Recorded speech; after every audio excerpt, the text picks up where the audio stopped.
हाँ जी दोस्तों, तो कैसे हो सभी आप लोग। तो आज हमारी बेसिक मैथ की थर्ड क्लास है और ये अपनी लास्ट क्लास है बेसिक मैथ की। इसके अलावा यदि आपको इन 3 क्लासों में किसी भी टॉपिक में से यदि आपको कोई भी प्रॉब्लम हो तो आप मेरे को कमेंट करके बता देना। मैं उसकी अलग से एक वीडियो बनाकर आपको उस चीज़ को समझाने की कोशिश करूँगा। तो चलो अपन चलते हैं। तो सभी को हमारे चैनल पे आप सभी का बहुत बहुत हार्दिक अभिनंदन है। हमारा channel physics with Hitesh sir पे आप सभी का मोस्ट वेलकम है। और आज हम बेसिक मैथ में स्मॉल एंगल अप्रोक्सीमेशन के बारे में जानने की कोशिश करेंगे कि स्मॉल एंगल अप्रोक्सीमेशन की जो छोटे एंगल होते हैं 1 डिग्री 2 डिग्री 3 डिग्री 4 डिग्री, और छोटे एंगल में कौन कौन से एंगल आते हैं जो 5 डिग्री से जो छोटे एंगल होते हैं 1 2 3 4, उनको बोलते हैं स्मॉल एंगल अप्रोक्सीमेशन। तो इस स्मॉल एंगल अप्रोक्सीमेशन में हम देखते हैं कि यदि थीटा इज स्मॉल, कि जो थीटा की जो वैल्यू है वो 5 डिग्री से कम है तो वो स्मॉल एंगल में आएगा। लेकिन यहाँ पे एक कंडीशन दे रखी है कि जो थीटा है अपने पास वो क्या आएगा इसमें, रेडियन में। जो अपन उसकी जो वैल्यू निकालेंगे थीटा की वो किस में निकालेंगे, रेडियन में। तो अपने पास ये 3 वैल्यू दे रखी है, साइन थीटा, कोस थीटा और टेन थीटा, कि इनमें स्मॉल एंगल की वैल्यू क्या होती है। ऐसे छोटे छोटे क्वेश्चन आ जाते हैं एग्जाम में भी, जो नीट की एग्जाम होती है, जेई की एग्जाम होती है, उनमें ये छोटे छोटे क्वेश्चन बन जाते हैं। तो अपने को पता है कि जो स्मॉल एंगल होंगे उसमें साइन थीटा की वैल्यू होगी अप्रोक्सीमेट थीटा, कि साइन थीटा लगभग किसके बराबर होगा, लेकिन यहाँ पे थीटा क्या होगा, स्मॉल होगा। इसमें अपने पास साइन थीटा स्मॉल होगा तो कितना होगा, थीटा। कोस थीटा में थीटा स्मॉल है तो यहाँ पे अपन किसके बराबर मान सकते हैं, लगभग मान, अप्रोक्सीमेशन, किसके अप्रोक्सीमेशन मान सकते हैं, 1 के। और टेन थीटा में थीटा के। ठीक है, यहां तक समझ में आ गया आपको। समझने वाली इतनी कोई बड़ी बात भी नहीं है। साइन थीटा में थीटा की वैल्यू कितनी होनी चाहिए, स्मॉल होनी चाहिए। वो कितने से कम होनी चाहिए, 5 डिग्री से कम होनी चाहिए। तो वहां पे जो वैल्यू आएगी वो कितनी आएगी, थीटा। कोस थीटा में यदि थीटा की वैल्यू स्मॉल है, 2-3 डिग्री है, तो उसकी वैल्यू कितनी आ जाएगी, 1। टेन थीटा में थीटा की वैल्यू स्मॉल है तो कितनी आ जाएगा, थीटा। अब अपने पास कुछ क्वेश्चंस हैं, इन क्वेश्चन की सहायता से अपन इन चीजों को समझ लेंगे। तो पहला क्वेश्चन है साइन 2 डिग्री, तो साइन थीटा, वहां पे क्या है, साइन थीटा में 2 डिग्री। तो अपन को इसको डिग्री में नहीं छोड़ना है, हमारे को इसको रेडियन में चेंज करना है। और कल वाली क्लास में मैंने आपको समझाया था कि डिग्री से रेडियन में कैसे कन्वर्ट करते हैं और रेडियन को डिग्री में कन्वर्ट करने के लिए क्या किससे मल्टीप्लाई करते हैं। तो मैं आप सभी लोगों से पूछना चाहता हूं कि जो मैंने अभी जो पिछली वाली क्लास में बताई थी आपको, तो अपन डिग्री से रेडियन में कन्वर्ट करने के लिए अपन किससे मल्टीप्लाई करते हैं, बताओ बताओ, कमेंट करके बता देना आप। और रेडियन से डिग्री में कन्वर्ट करने के लिए हम किससे मल्टीप्लाई करते हैं। तो मैंने आपको बताया था कि एक वर्ड याद रख लो, एक क्वांटिटी याद रख लो, वो होती है पाई/180 डिग्री। ये कब यूज में किया जाता है, ठीक, डिग्री को रेडियन में कन्वर्ट करने के लिए। ठीक है, तो 29, इसका मान हो जाएगा पाई/19, ये डिग्री में अगर रेडियन में। ठीक है, दूसरा एग्जांपल है अपने पास कोस 4 डिग्री, और 4 डिग्री किस में आएगा, जो 5 से छोटा है तो किस में आएगा, स्मॉल में आएगा। इसकी वैल्यू कितनी होगी, 1। आप मेरे को इसकी वैल्यू निकाल के कमेंट करके बताना। फाइंड, यह है यहाँ पे 3 डिग्री। आप मेरे को एग्जाम्पल 3 की वैल्यू निकाल के मेरे को कमेंट करके बताना कि इसकी वैल्यू कितनी आएगी। इसमें आपको कोई प्रॉब्लम, यदि आपको कोई प्रॉब्लम हो तो आप मेरे से पूछ सकते हो, अभी पूछ सकते हो, या कमेंट करके मेरे को बता देना कि सर हमारे को इस चीज में प्रॉब्लम आ रही है, मैं आपको बता दूंगा। इसके बाद में अपन चलते हैं। तो एक चीज है अपने पास, जैसे अभी मैंने आपको स्लोप पढ़ाऊंगा आपको मैं अभी स्लोप के बारे में, इसके बारे में अपन लास्ट में डिस्कस करेंगे। इसके बाद में इसको डिस्कस करेंगे। स्लोप ऑफ ए लाइन, किसी भी रेखा लाइन का स्लोप क्या होता है। स्लोप मीन्स क्या होता है? स्लोप, इसमें कितना है स्लोप? नहीं पता सर, इसमें स्लोप कितना है? स्लोप मीन्स होता है झुकाव, कि कोई चीज कितनी झुक रही है, कितनी उसमें कितने डिग्री का झुकाव है, उसको बोलते हैं स्लोप। और स्लोप निकालने का अपने पास सीधा सा है कि m is equal to tan theta, इसमें थीटा की वैल्यू अपने को गिवन होगी, तो अपन उस लाइन का स्लोप निकालेंगे। कोई भी लाइन होगी, तो कोई भी लाइन होगी तो उसमें अपने को इसका एंगल दे रखा होगा, कि जैसे ये मान लो आप, ये लाइन है अपने पास, इसका अपने को स्लोप निकालना है। तो इस चीज मतलब मान लो आप 45 डिग्री, इस कितने डिग्री पे झुका हुआ है? 45। इसका स्लोप बताओ, तो slope m is equal to tan 45, और 45 की वैल्यू कितनी होती है बताना, देखिए 1, कितनी होती है 1। tan 45 डिग्री की वैल्यू होती है 1।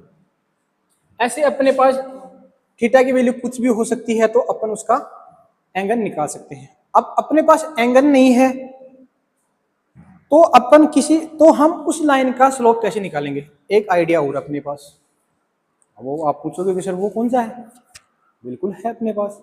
यदि अपने को लाइन के प्रारंभिक बिंदु और अंतिम बिंदु के अपने पास कोऑर्डिनेट हैं, तो हम उन कोऑर्डिनेट की सहायता से भी उस लाइन का स्लोप निकाल लेंगे। कैसे निकालेंगे बताओ आप मेरे को, कि जैसे मैं क्यों खड़ा हूं यहाँ पे, बताने के लिए तो खड़ा हूं ना। तो जैसे अपने पास ये लाइन है, इसका ये ए पॉइंट है, ये इसका बी पॉइंट है, इसके कोऑर्डिनेट है 3 2, इसके हैं 4 2, इसके में 3 और 2 और 4 2। तो इसमें अपने पास लाइन, इस लाइन का स्लोप निकालने के लिए अपने पास पता है कि इसका फॉर्मूला होता है m equal to y2 minus y1 upon x2 minus x1, कि y के जो कोऑर्डिनेट है, y के जो कोऑर्डिनेट है अपने पास जो आएंगे, उनका डिफरेंस अपॉन जो x कोऑर्डिनेट के जो डिफरेंस है उनको अपन डिवाइड कर देंगे, तो अपने पास क्या आ जाएगा? एक स्लोप आ जाएगा।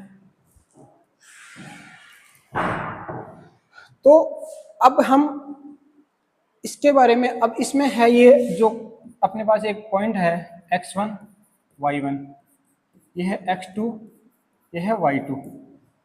तो इसमें y2 कितना है 2, और y1 की वैल्यू -2, x2 कितना है इसमें 4 -3, तो 0 अपॉन 1, इसकी वैल्यू कितनी हो जाएगी 0।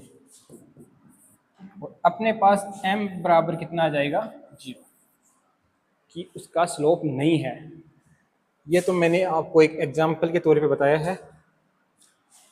अब अपने पास एक एग्जाम्पल है कि पॉइंट 2 और 4 में फाइंड करना है अपने को एब्सिसा एंड ऑर्डिनेट।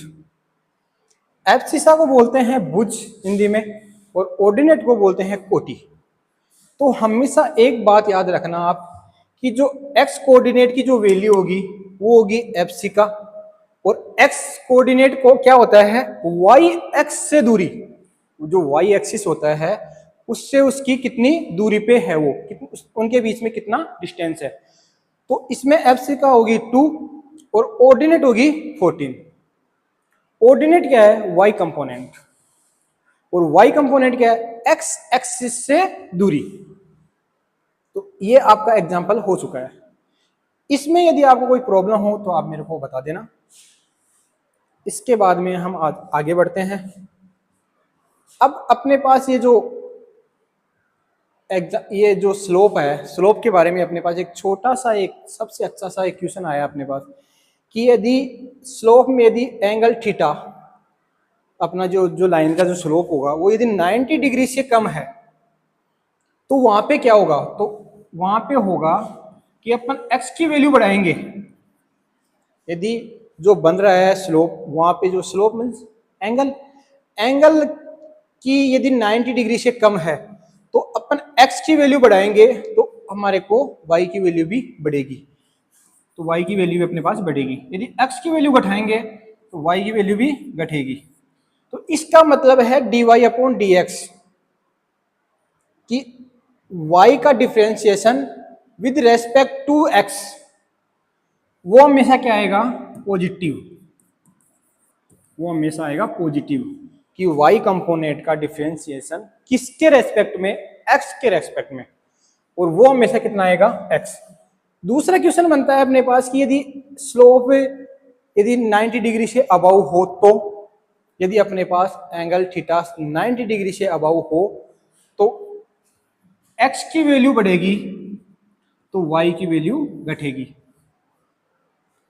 और x की वैल्यू घटेगी तो y की वैल्यू बढ़ेगी। ठीक है, तो यहां पे जो अपने पास डिफरेंशिएशन आएगा dy अपॉन dx की, वो क्या आएगा हमेशा, वो आएगा नेगेटिव। ठीक है, यहां तक आप समझ गए। यदि इसमें यदि आपको कोई प्रॉब्लम हो तो आप मेरे को बता सकते हो।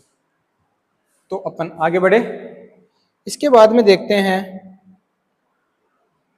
डिफरेंशिएशन क्या होता है। आपने बहुत सी जगह नाम सुना होगा डिफरेंशिएशन, इंटीग्रेशन। तो ये होता क्या है, मैं आप लोगों से भी से पूछना चाहता हूं कि डिफरेंशिएशन होता क्या है। हमारी को ऐसी क्या मजबूरी रही कि अपने को डिफरेंशिएशन करना पड़ा, इंटीग्रेशन करना पड़ा, बताइए। मैं सब आप लोगों से ही पूछ रहा हूँ कि डिफरेंशिएशन अपन करते हैं, इंटीग्रेशन करते हैं, क्यों करते हैं, क्वेश्चन कर रहा हूँ मैं आप लोगों से, क्यों करते हैं हम, बताइए। चलो मैं आपको आज एक क्वेश्चन, अच्छा बहुत अच्छा क्वेश्चन है कि अपने को कोई पूछ भी ले कि डिफरेंशिएशन और इंटीग्रेशन क्यों करते हैं, तो हमेशा याद रखना कि डिफरेंशिएशन हम इंस्टेंट वैल्यू निकालने के लिए करते हैं। कि जैसे एक कार चल रही है, 1 सेकंड में वो 1 मीटर दूरी तय करती है, 2 सेकंड में वो 2 मीटर दूरी तय करती है, और 3 सेकंड में वो 3 मीटर दूरी तय करती है। तो मैं आप लोगों से वहां पे क्वेश्चन पूछना चाहूँ कि 2 सेकंड में उस कार की जो वेलोसिटी है वो क्या होगी, एग्जैक्ट वैल्यू बता दो आप मेरे को। तो एवरेज से तो अपन निकाल नहीं सकते, निकाल लेंगे लेकिन एग्जैक्ट वैल्यू नहीं निकाल पाएंगे। तो उसी एग्जैक्ट वैल्यू को, इंस्टेंट वैल्यू को, कि 2 सेकंड पे ही उस वैल्यू को निकालने के लिए हम डिफरेंशिएशन का यूज करते हैं। और इंटीग्रेशन का यूज क्यों करते हैं, इंटीग्रेशन होता है जोड़ना, कि अपने पास छोटे छोटे कुछ भी हो गए, जैसे अपने पास ये कि कोई भी लाइन है, उनके जो फॉर्मूले हैं, कुछ पार्टिकल्स वगैरह हैं, छोटे छोटे बहुत बारीकी से अपन मान सकते हैं। अपन उसको जीरो भी नहीं मान सकते और अपन उसको जीरो भी नहीं मान सकते और वो जीरो के बराबर भी नहीं होता। ऐसे छोटे छोटे पार्टिकल्स को जोड़कर उसका पूर्णतः मान निकालने के लिए हम इंटीग्रेशन का यूज किया जाता है। कि अपने को जैसे छोटे छोटे कुछ भी हैं, उनको अलग अलग मान निकालने के में अपने को बहुत ज्यादा मुश्किल होगी, तो अपन उसको जोड़कर एक साथ उस जो भी फॉर्मूला है, जो भी डेरिवेशन है, हम उसको वैल्यू एग्जैक्ट निकाल सकते हैं। एक और इनमें एक और डिफरेंस है कि डिफरेंशिएशन और इंटीग्रेशन एक दूसरे के इनवर्स होते हैं। डिफरेंशिएशन इंटीग्रेशन का इनवर्स है और इंटीग्रेशन डिफरेंशिएशन का इनवर्स है। ठीक है, ये दोनों एक दूसरे के इनवर्सली फॉर्म में रिप्रेजेंट किए जाते हैं। तो डिफरेंशिएशन का जो फिजिकल मीनिंग होता है dy अपॉन dx होता है। y कंपोनेंट के रेस्पेक्ट में x के y कंपोनेंट का डिफरेंशिएशन किसके रेस्पेक्ट में, x के रेस्पेक्ट में, तो dy अपॉन dx। अब इसके बहुत सारे रूल्स होते हैं, तो हम कुछ रूल्स के बारे में यहाँ पे डिस्कस करते हैं।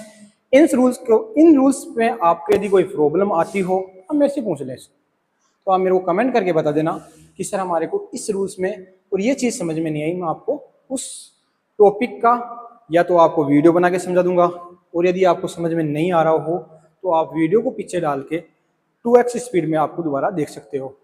तो फर्स्ट रूल होता है डेरिवेटिव ऑफ ए कांस्टेंट, कि एक कांस्टेंट एक नंबर का डेरिवेटिव क्या होता है। तो हमेशा याद रखना कोई भी कांस्टेंट हो उसका डेरिवेटिव होता है हमेशा 1। तो इसका डेरिवेटिव होगा हमेशा c क्या है, एक कांस्टेंट है।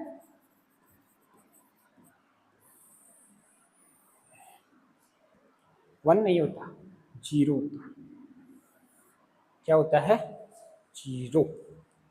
कोई भी अपने पास कांस्टेंट है तो उसका डेरिवेटिव होता है 0। कांस्टेंट का डेरिवेटिव कितना होता है, 0। और इंटीग्रेशन क्या होता है, 1।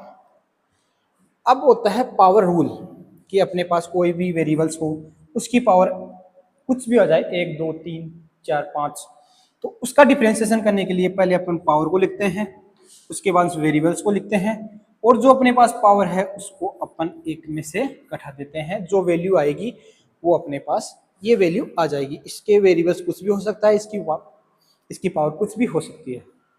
तो इसमें यदि आपको कोई प्रॉब्लम हो तो आप मेरे को बता सकते हो। इसके बाद में द कांस्टेंट मल्टीप्लाई रूल, कि अपने पास कोई भी कांस्टेंट हो किसी भी वेरिएबल्स में के किसी वेरिएबल्स से यदि कांस्टेंट मल्टीप्लाई में हो उसका डिफरेंशिएशन निकालना हो, तो आप उसका क्या करोगे, तो अपन उस कांस्टेंट को बाहर निकाल के जो भी वेरिएबल्स आएगा हम उसका डिफरेंशिएशन कर देंगे। Rule third complete. इसमें यदि आपको कोई डाउट हो तो आप मेरे को बता देना। फोर्थ है द प्रोडक्ट रूल, कि दो वेरिएबल्स हो अपने पास u एंड v। यहाँ पे क्या है, 2 वेरिएबल्स हैं और इनका किसके रेस्पेक्ट में अब डिफरेंशिएशन करना है, x के रेस्पेक्ट में। तो हम पहले u का करेंगे, u को अपन बाहर निकाल लेंगे, इसके बाद में v का डिफरेंशिएशन करेंगे, प्लस v को बाहर निकाल लेंगे और u का डिफरेंशिएशन करेंगे। किसके रेस्पेक्ट में, x के रेस्पेक्ट में। यहाँ u और v दो वेरिएबल्स हैं, ये किसी भी फॉर्म में आ सकते हैं, जरूरी नहीं है x में हो y में, किसी में भी आ सकते हैं। यदि x में आएंगे, इनका जो दो वेरिएबल्स हैं यदि x फॉर्म में आएंगे तो इसका डिफरेंशिएशन हो जाएगा, अन्यथा जो है जो कांस्टेंट है वो कांस्टेंट का कांस्टेंट रह जाएगा। इसमें आपको इसको डरने वाली कोई बात नहीं है। इसके बाद में द क्वांटेंट रूल, कि जो u अपॉन v, कि जो अपने पास डिफरेंशिएशन है उसमें दो वेरिएबल्स यदि डिवाइड में हो तो उसका डिफरेंशिएशन क्या करेंगे। तो सिंपल सी बात याद है कि v है, नीचे क्या है v, इसका स्क्वायर कर देंगे नीचे, इसको पहले बाहर निकाल देंगे और किसका, कौन से वेरिएबल्स का डिफरेंशिएशन कर देंगे अपन, u का। बचा कौन सा, u, फिर रखेंगे माइनस। अब u का डिफरेंशिएशन हो चुका है तो u को बाहर निकाल लेंगे और किसका डिफरेंशिएशन कर देंगे अपन, v का। ये सिंपल सा फॉर्मूला आपके सामने फेस है। आप इसमें यदि कोई प्रॉब्लम हो तो आप मेरे को बता देना। अब अपने पास मैं आपको इसमें ऐसे बहुत सारे रूल्स होते हैं, बहुत सी चीजें होती है, जैसे ट्रिग्नोमेट्रिक में भी अपन डिफरेंशिएशन निकालते हैं। तो ट्रिग्नोमेट्री के अंदर डिफरेंशिएशन निकालने के लिए साइन एक्स का जो डिफरेंशिएशन होता है वो कोस एक्स होता है, और कोस एक्स का डिफरेंशिएशन होता है minus sine x. Ten x का भी होता है, कोट एक्स का भी होता है, सभी का होता है। मैं आपके सामने सिर्फ मोस्ट जो बेसिक मैथ में आपको मैक्सिमम केसेज में आपको यही डिफरेंशिएशन काम में आएगी वही बता रहा हूँ आपको। लॉग एक्स का डिफरेंशिएशन क्या होता है, 1/x। हमेशा याद रखना कि log x का डिफरेंशिएशन क्या होता है, और 1/x का इंटीग्रेशन क्या होता है। मैंने अभी बताया ना इनवर्सली फॉर्म में होता है, तो वो कितना हो जाएगा, log x। अब ex का डिफरेंशिएशन क्या होता है, ex का डिफरेंशिएशन ex ही होता है। इसका कोई भी डिफरेंशिएशन सेम जैसा जो भी अपने पास वेरिएबल्स आएंगे, जो भी अपने पास कंपोनेंट आएंगे वो का वो एज इट इज आ जाएगा, यदि वो एक ही फॉर्म में है तो। यदि वो एक ही फॉर्म में कोई भी वेरिएबल्स है तो वो एज इट इज जैसा है उसका डिफरेंशिएशन नो चेंज। इंटीग्रेशन जो मैंने आपको बता ही दिया, इंटीग्रेशन क्या है? इंटीग्रेशन डिफरेंशिएशन का इनवर्स होता है। कि जैसे मैं आपको पूछूंगी 1/x का इंटीग्रेशन क्या होगा, तो आपको पता है, मैंने अभी बताया था log x। वो log x का डिफरेंशिएशन कितना होता है? 1/x। ये इसका सिंबल होता है। और डिफरेंशिएशन का आपको बता दिया dy/dx। ये y कुछ भी कंपोनेंट हो सकता है, कुछ भी वेरिएबल्स हो सकता है। सबसे बड़ी बात यह है कि डिफरेंशिएशन और इंटीग्रेशन क्यों करते हैं हम। तो इस चीज को जानने के लिए मैंने आपको बता दिया कि डिफरेंशिएशन अपन इंस्टेंट वैल्यू फाइंड करने के लिए यूज किया जाता है, और अपने को इंटीग्रेशन छोटी छोटी चीजों को अलग अलग जोड़ने के बजाय अपन एक साथ उस चीज का, अपन उस जो भी अपने पास जो भी कोई इक्वेशन हो, कोई भी डेरिवेशन हो, उसको एक साथ सोल्व कर देंगे। तो इस चीज को आसान बनाने के लिए अपन इंटीग्रेशन का भी यूज करते हैं। तो आज की क्लास आपको कैसी लगी हो? तो हम बेसिक मैथ इन फिजिक्स को अपनी क्लास को यहीं ख़त्म करते हैं। और भी थोड़ा बहुत है इसमें, जो आप ये जो लेवल पढ़ रहे हो वो आप LN के लेवल के बेस पे अपन जो बेसिक मैथ है वो पढ़ रहे हैं। यदि आप कोई भी आपके साथी हो, कोई भी हो, यदि कोई LN वगैरह में जाता हो, तो आप उससे संपर्क करना कि सर बेसिक मैथ ऐसे पढ़ा रहे हैं, और उनसे पूछना कि वो बेसिक मैथ कैसे पढ़ाते हैं। यदि आपको बेसिक मैथ में और भी कोई पॉइंट है, यदि कोई रह गया हो, तो आप मेरे को कमेंट करके बता देना कि सर ये पॉइंट रह गया, तो मैं आपको उसकी अलग से एक वीडियो बना के डाल दूंगा। अपन बेसिक मैथ्स की 3 क्लास कर चुके हैं। यदि आपको इनमें कोई भी प्रॉब्लम हो तो आप मेरे को बता दीजिए। यदि मेरे द्वारा पढ़ाई गई चीज़ें यदि आपकी समझ में आ रही हो, यदि आपको ये चीज़ें समझने में आपको आसानी हो रही हो, तो हमारे चैनल को आप सब्सक्राइब कर दीजिए। ठीक है, धन्यवाद।